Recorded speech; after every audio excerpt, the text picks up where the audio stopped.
Meus amigos, que os bons espíritos, os bons amigos espirituais, com a permissão de Deus, nos amparem para que nós tenhamos um estudo produtivo. Nós já abordamos aqui dois temas: o céu e o inferno. Mas ficou faltando desses dois temas, que na verdade são três. Ficou faltando o purgatório, que é o nosso tema de hoje. É importante fazermos um estudo sobre os temas mais populares, mais conhecidos, para que nós, estudiosos do assunto, nos situemos em cada posição, em cada condição. Até o século XII, a geografia da espiritualidade estava dividida em dois estados, o céu e o inferno, segundo o entendimento dos homens. Esses dois estados eram de um simplismo fácil de entender, mas um tanto quanto assustador. Porque o céu era para as pessoas virtuosas e o inferno para os pecadores. Mas ficava uma lacuna aí no meio. E o que acontecia com aqueles que eram um pouquinho virtuosos? Ou com aqueles que eram um pouquinho pecadores? Então, aqueles pequenos pecadores, que somos todos nós, né? Será que por causa de alguns pequenos equívocos, nós iríamos para uma região terrível, ficar lá para toda a eternidade? Não era justo. E também, a troco de algumas pequenas virtudes, ganharíamos aquela região celeste, privilegiada para toda a eternidade também. Então as coisas ficavam assim, um tanto quanto difíceis de serem entendidas. E foi por causa disso que no século XII a velha teologia aventurou-se a uma espetacular infantilidade, criando o purgatório.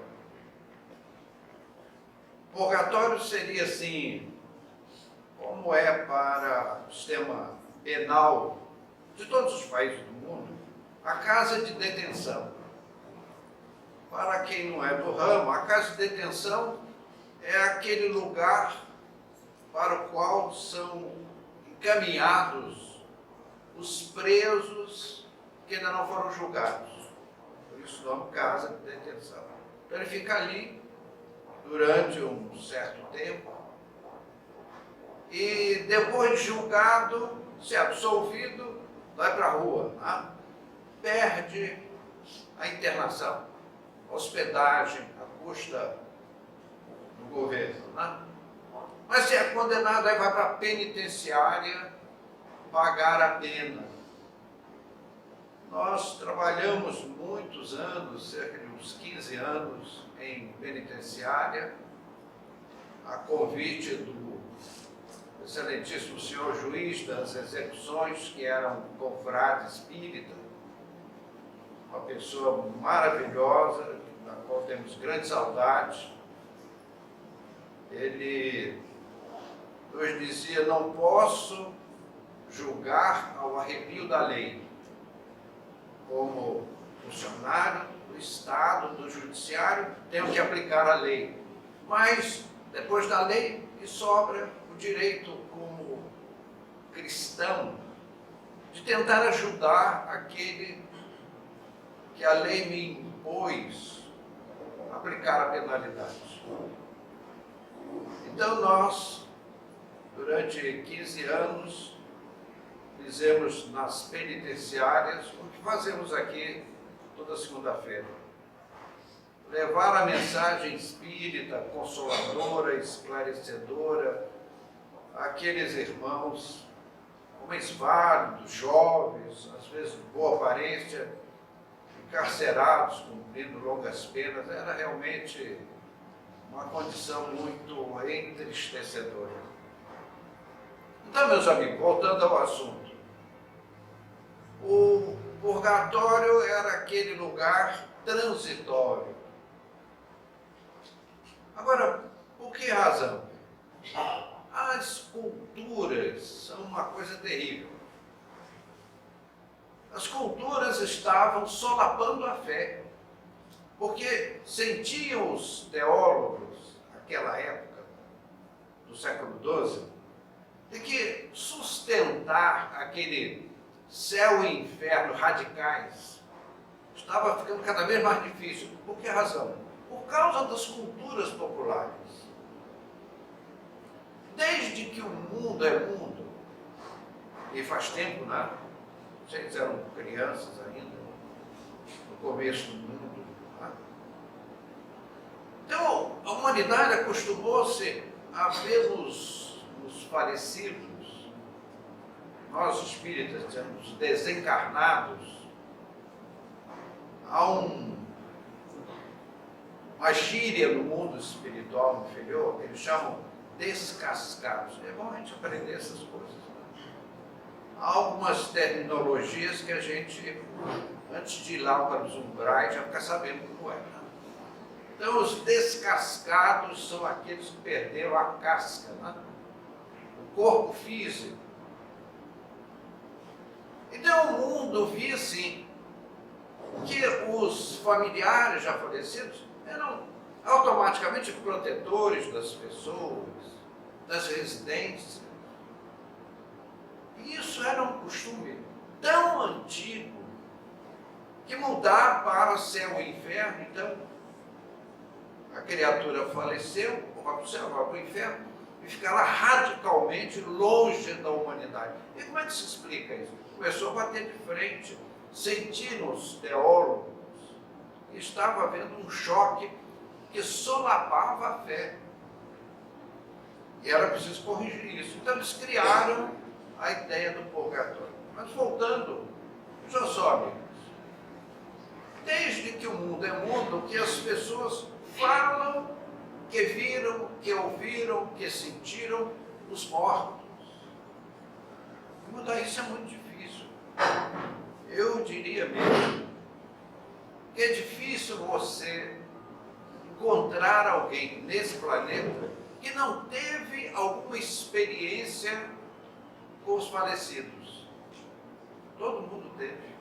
A esmagadora maioria das pessoas. Ou inspiração, ouviu, ou sonhou. E sonhos perfeitos.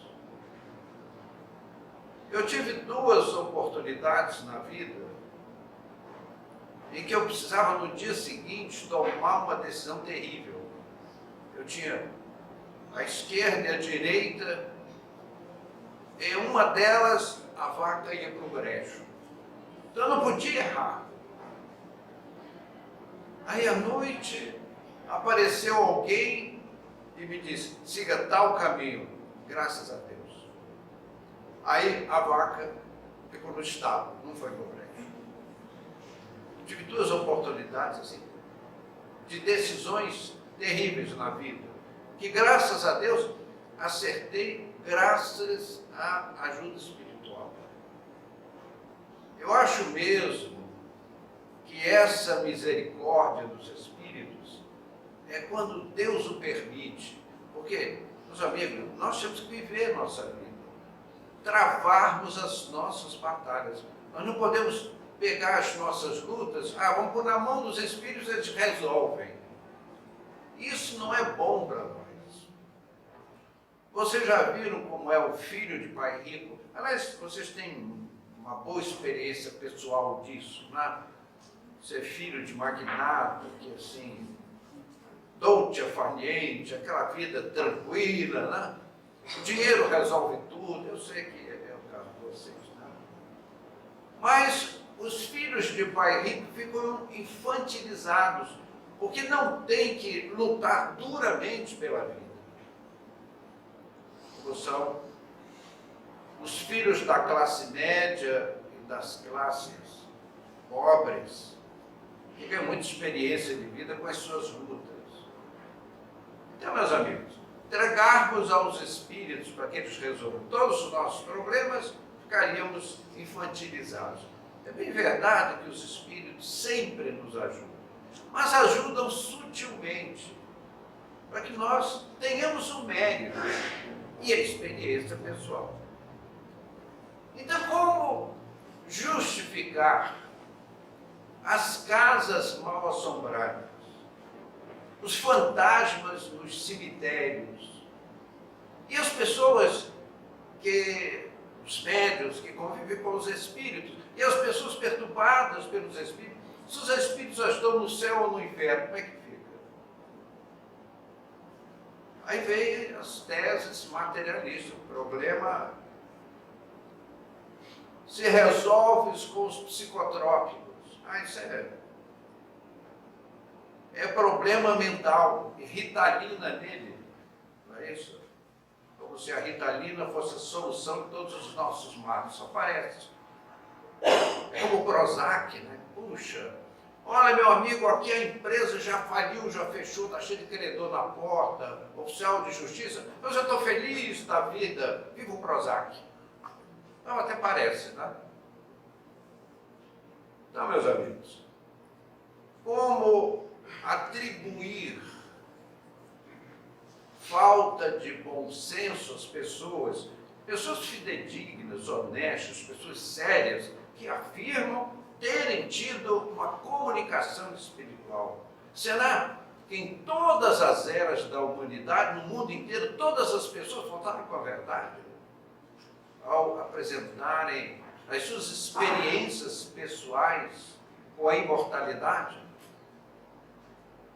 Então, meus amigos, eu acho que Deus estava esperando os homens baixar o decreto do purgatório para Deus ajustar a vida universal, até parece. Então, meus amigos, eram justamente essas culturas multisseculares que estavam solapando essa tese radical do céu e do inferno. E nós vamos mais longe.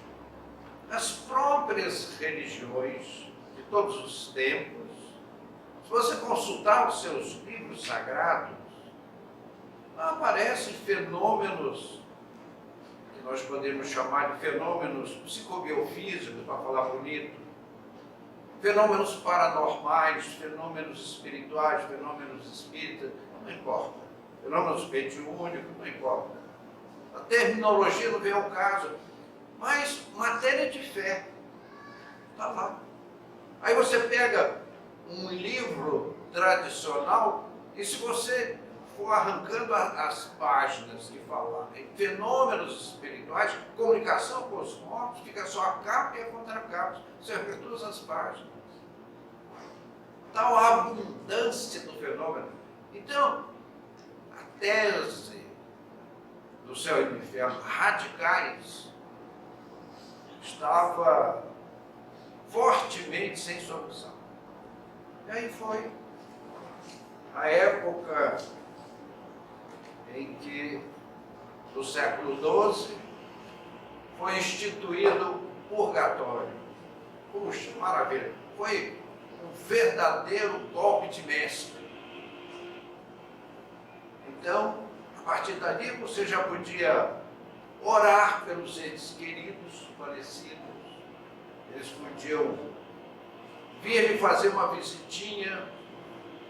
E nós estamos falando disso porque amanhã é 2 de novembro. Dizem que é o dia dos mortos. Meus amigos, os espíritos, muitos se divertem com essa expressão humana, Dia dos Mortos. Ainda no outro dia, uma diletíssima dama me perguntou: todo 2 de novembro de cada ano eu vou ao cemitério visitar os meus entes queridos. Meus amigos, os espíritos são muito sensíveis a esses gestos nossos piedosos. Então você vai lá, leva uma flor, faz uma oração, etc. Os espíritos recebem isso com muito carinho. Só tem um detalhe: eles vão junto ao cemitério com você. Eles não ficam, eles não estão lá no cemitério. Meus amigos, nós somos partidários da doutrina dos túmulos vazios. Em espiritismo, lá no túmulo nada há a não ser os vermes famélicos que se encarregam dos despojos, só isso. As almas não ficam ali. Nós poderíamos falar muito sobre esse assunto, o ambiente dos cemitérios. É claro que no dia 2 de novembro, a espiritualidade ajuda muito. E aqueles espíritos perturbadores, vampirizadores, eles são afastados para permitir a presença das massas populares. Mesmo porque, invariavelmente, as pessoas que ali vão muito contritas dos seus sentimentos. Isso cria um ambiente espiritual positivo. O magnetismo, o ambiente se altera. E com o magnetismo, os fluidos espirituais também. Então, aqueles espíritos que estão ali em estado de sofrimento são beneficiados com as orações dos encarnados. Nós, homens, levamos conosco os nossos fluidos materializados. E eles ajudam os espíritos sofredores ali presentes. Como acontece nas reuniões mediúnicas, em que os mentores espirituais usam os fluidos materializados nos médiuns para ajudar os sofredores. Mas aqueles nossos entes queridos, alguns falecidos há muitos e muitos anos, eles são sensíveis aos nossos sentimentos piedosos e vão conosco ao cemitério e oram conosco. Depois voltam juntos para abençoar a nossa casa. Então, meus amigos, a instituição do purgatório é uma maravilha. Agora nós passamos a poder orar pelos nossos entes queridos, que antes não podia. Por causa da radicalização teológica. Quem foi para o céu está lá e acabou-se, não volta mais. E quem foi para o inferno também. Está lá ad eternum, para gastar o latim. E aí, meus amigos, surgiu algo que a infâmia humana achou por bem pôr em prática. Foi a possibilidade de se vender solenidades, as chamadas venda das indulgências. Isso criou um comércio nefando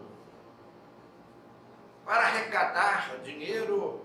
Então eles faziam solenidade, vendiam um título em que aquele que estava no purgatório era automaticamente alçado à vida celeste. Meus amigos, isso causou um desconforto tremendo entre as pessoas judiciosas, porque isso é um comércio dos mais lamentáveis.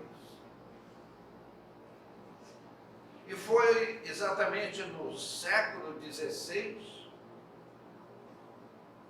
em que um grupo de pensadores ligados à religião, Martinho Lutero, Zwingli, Calvino e outros, eles se rebelaram e surgiu o evento do protestantismo no mundo.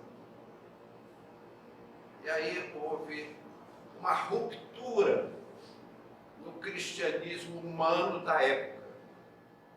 E esses novos líderes da religião aboliram, acharam por bem abolir o purgatório.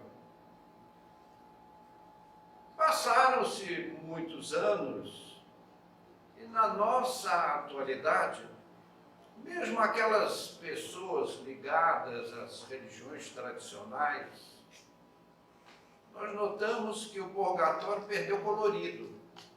Oficialmente ele continua aí existindo, mas perdeu colorido.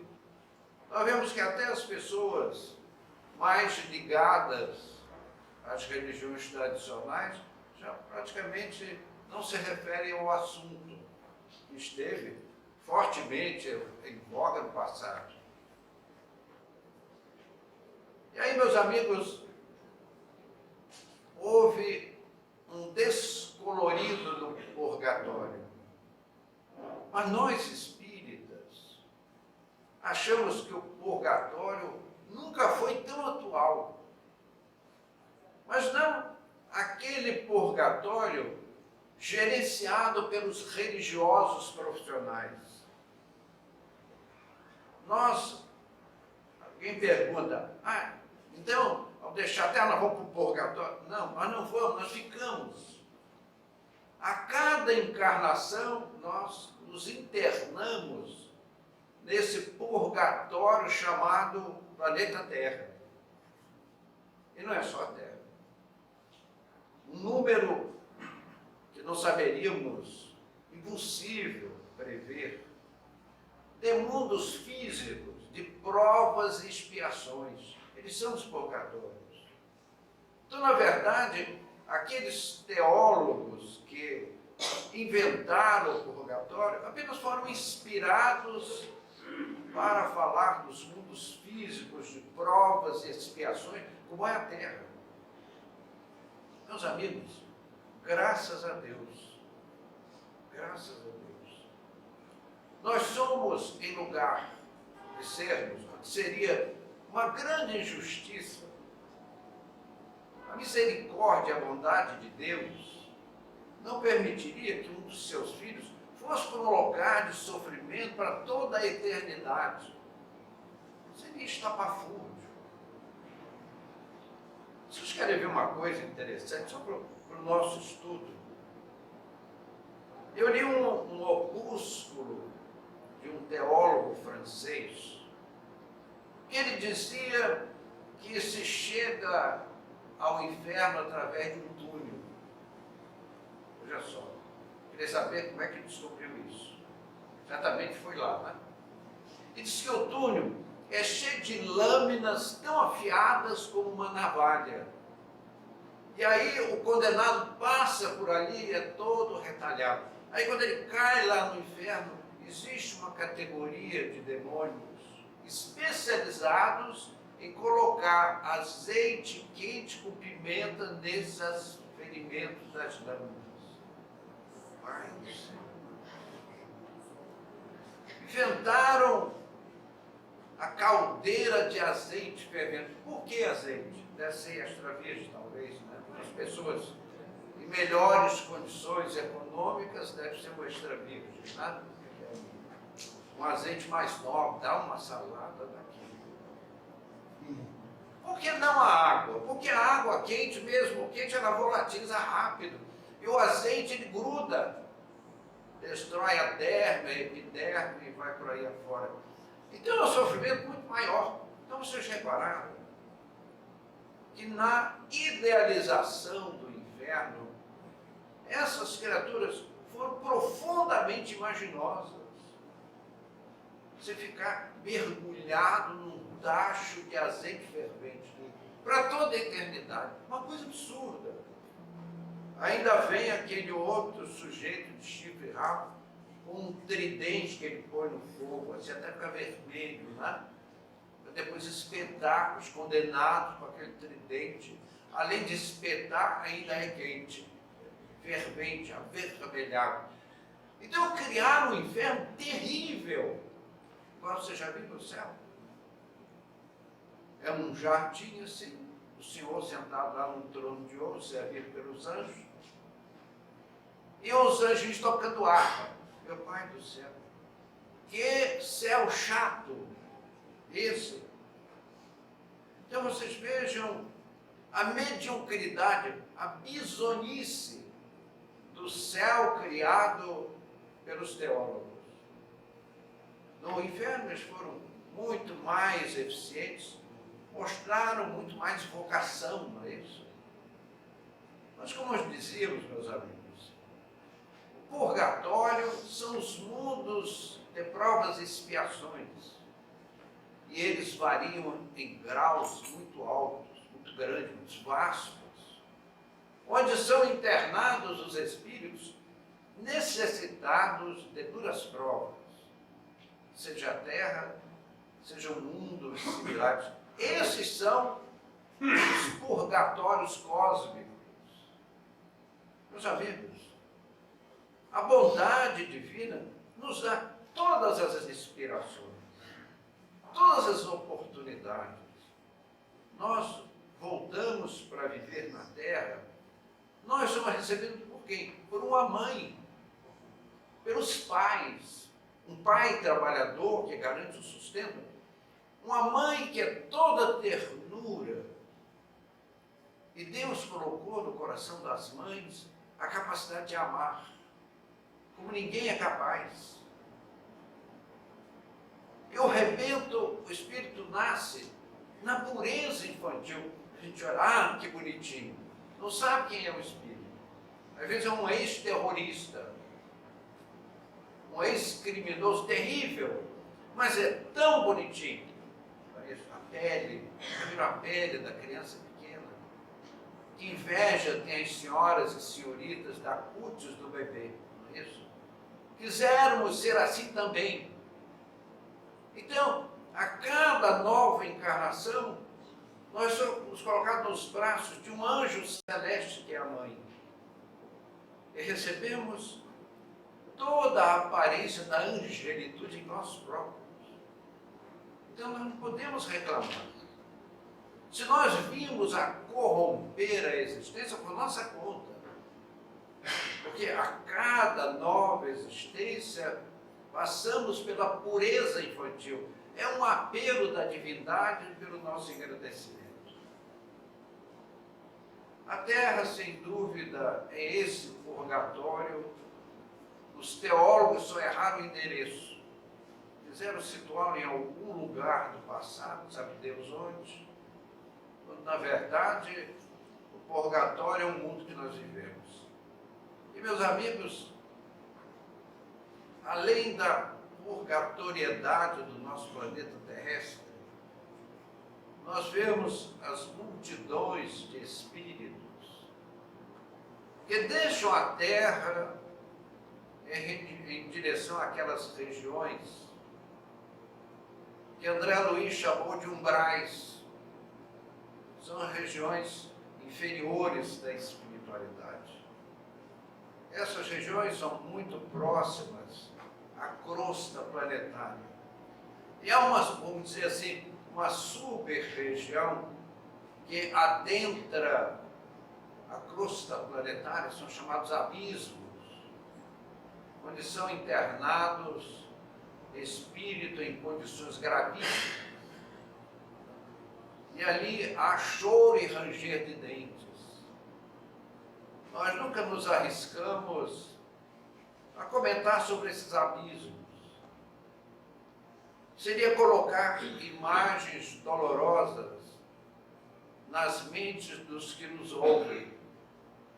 Mas aquelas regiões umbralinas, a que André Luiz e outros espíritos se referem fartamente, meus amigos, ali também há instituições, organizações preciosíssimas.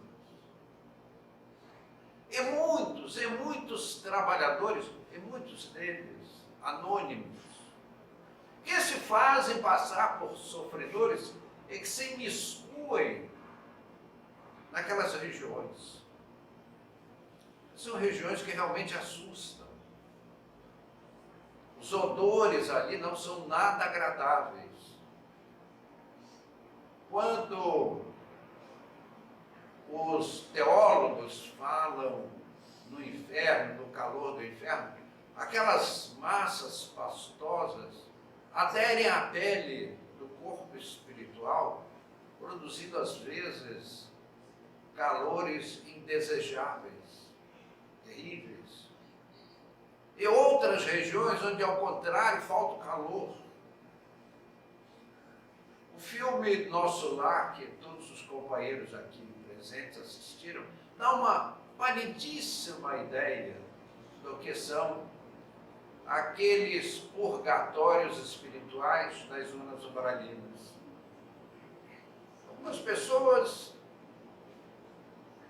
ficam assim, preocupadas com essas regiões. Mas será que quando eu deixar a terra, eu vou para esse lugar? Meus amigos, volto a bater na tecla. Zonas de sofrimento nós não vamos, nós ficamos. É aquilo que nós carregamos em nós mesmos. Aqueles espíritos domiciliados nessas regiões, eles ali estão pelos seus equívocos graves, mas há uma razão maior. Que razão é essa? Chama-se rebeldia. São espíritos rebeldes. Nenhum filho de Deus está esquecido do Criador. Há espíritos benignos, angelicais, visitando essas regiões, convidando esses irmãos, estendendo uma mão. Porque eles dali não saem? Porque não querem. Porque são impenitentes. Porque são rancorosos. Falta humildade, falta sensibilidade. E basta um desejo de ser socorrido, e 1000 mãos se estenderão a socorrê-lo. Então aqueles são espíritos rebeldes, orgulhosos, que se comprazem naquela situação. Então, meus amigos, aqui, ali, resgatamos os nossos erros, sofremos as penas que nós mesmos nos estabelecemos, não porque Deus queira nos punir. Deus não pune seus filhos. Meus amigos, sem sombra de dúvida, fomos todos criados para a felicidade eterna. Agora, nos chafurdarmos em regiões de sofrimento é opção nossa. Abracemos com humildade, reconheçamos os nossos graves equívocos, peçamos perdão a Deus, as oportunidades virão para a nossa recuperação espiritual. Nós vemos aqui, embaixo deste abençoado teto, as reuniões mediúnicas feitas pela casa, tentando socorrer os espíritos sofredores. E assim, como nas instituições espíritas, se estende um braço de fraternidade aos que sofrem, no mundo espiritual é a mesma coisa. Há trabalhos enormes, socorristas, para o amparo desses espíritos necessitados. Meus amigos, é por isso que o livro espírita, as palestras espíritas, são meios formidáveis de esclarecimento à ignorância espiritual, para que esses espíritos despertem. Mas, meus amigos, como dizia Jesus, a cada um segundo suas obras. Quando nós temos boa vontade, quando o discípulo está pronto, o mestre aparece, e o mestre Jesus, que nos dá a oportunidade.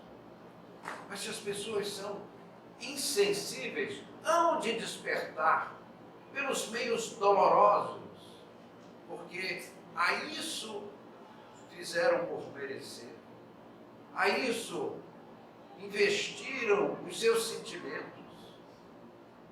E às vezes, meus amigos, nós acabamos reconhecendo que a dor é a nossa grande irmã.